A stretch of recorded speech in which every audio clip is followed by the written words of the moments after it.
Okay, what we're doing here is the project for the company cookout on 10/10/2001-3. Now it's entirely up to you as far as how you want to approach it. There's two different ways. One, you can do the project overview itself where you have to prepare how long it's going to take you to gather up the guest list and put a budget together, how long you're going to allow yourself to locate the site where you're going to have the cookout in Plymouth. You're going to give yourself 2 days, it looks like, with 2 or 3 days for the entertainers and the caterers to find them and figure out what type of menu you're going to have and so forth. Then you're going to find a bus company that's going to take everyone to Plymouth, to the transportation to the event, and then transportation back. So that's one way you can do it if you wish. Or you can drill it down a little bit deeper and go to project drill down right here where you're actually doing the daily events, where you're going from morning breakfast, start finish time, start finish.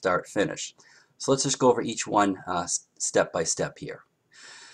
What you're going to do is you're going to start today, September 28th, knowing that the cookout is on 10/10/2001-3. You're going to start today on September 28th, and you're going to finish October 3rd. What you're going to do is give yourself a couple of days to gather up the guest list and prepare a budget, how much money you can actually spend on the cookout. The next thing you do is once you start getting this done, you're going to see there's an overlay right here between site location, because in reality, once you start gathering your guest list and getting an idea what kind of budget you're looking at, you're going to know what size, you're going to get an idea what type of site location you need. So from there you can start looking at site location. So as you can see, you're starting October 1st, the site location, even though you haven't finished with the guest list yet. That's okay. But you're going to give yourself 2 extra days to finish. So October 1st to October 5th, you start looking for site location. So these two events right here, site location and guest list, will overlap by 2 days. That's good to have in project management. What you're doing is buffering time for yourself. Once you have the guest list, budget done, the site location, you're giving yourself from the 6th to the 8th to locate entertainers and caterers. And once that's done, as you can see right here as well, there's another overlay right here. The start time, the start date is October 7th, and you give yourself from the 7th to the 9th to really define transportation, who's going to drive the bus, the buses, drive the workers to Plymouth, and then of course drive them back. These are two separate events, but you want to make sure the same bus company, for some strange reason, the same bus company may not be able to do it. But that's why you're giving yourself the 7th to the 9th, and as you can see again, it overlaps right here. Locating the entertainers and caterers finishes on the 8th, but yet right on the 7th, you're going to know how many people you need to get down there, what size capacity buses, and so forth. So that's, again, that's an overlay, an overlap. So that's one way you can do it. That's the project overview. Another way you can do it is the actual event, day by, moment by moment, I should say.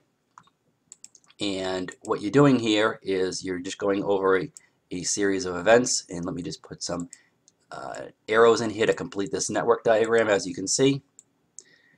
And what we're doing here is we're breaking everything down moment by moment and preparing for any calamities that might happen during the festivities.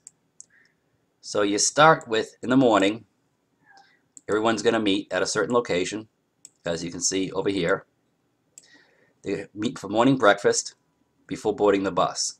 So we're going to get everyone at 7:30 a.m. They're going to start.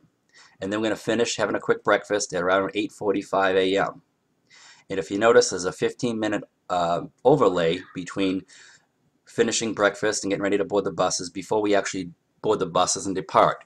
And for some of you who might be late to class from time to time, you will know exactly what I mean. That way we don't miss anyone who gets stuck in traffic or trying to take the train into town and whatever might happen. So that way we're giving a few minutes of a buffer time. We leave right at 9 o'clock. After we finish breakfast at 8:45, we begin boarding the buses. At 9 o'clock, the buses, we board, and then we depart. And we're giving from 9 to 11:30 a.m. Now I know it doesn't take 2.5 hours to get to Plymouth. It might take about an hour, hour and a half maybe. But there's nothing wrong with adding an extra hour, because the buses probably will drive a little slower than usual, so we're not that far off really from saying 2.5 hours. But what will happen is the And ideally, we'll get to the location a little bit early, and that's not a bad thing. Now, as everyone starts boarding the buses, you as the project manager need to make sure right around 10:30 or so, you need to get on the phone with the caterers and the entertainers and make sure that they're setting up. What you're doing here is you're monitoring them, making sure the entertainers are setting up, the caterers are setting up. The entertainers may be putting on acts or comedy shows, whatever it is. They're going to need last minute. They're going to need last minute tools. They're going to have to run down to the Home Depot or Lowe's and pick up extension cords or things like that. And then the caterers, of course, little things will happen, such as the propane for the heaters is going to be out. They're going to have to go get another propane tank. This will happen, that'll happen. They'll forget ketchup. They'll have to run down to the store and get ketchup. Just little events are going to happen, little situations. And that's why you want to make sure that they're down there a few hours prior, getting everything set up.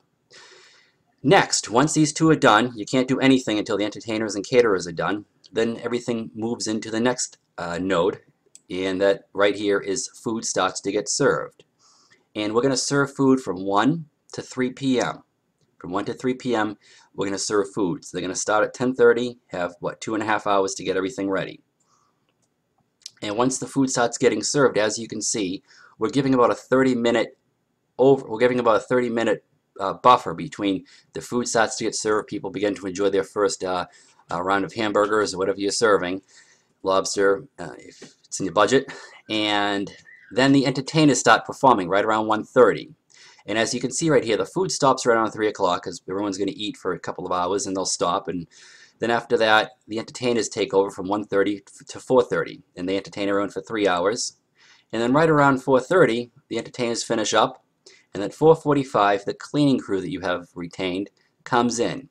And you want to make sure that from 4:45 to 6:30 that the cleaning crew is wrapping everything up, everything's being cleaned up and ready to go. Because right at 6:30, everyone's getting ready to hop back on the bus and get back to Boston at 9 o'clock at the latest.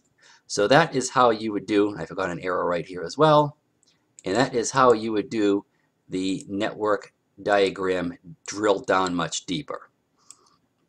If you have any further questions on this, please give me a call and I'll walk you through any other questions you might have. But there's two different ways. A few students ask me how to do it. If we do it, just an overview like this, which is fine, or should you do it hourly, such as this right here. Either way is fine.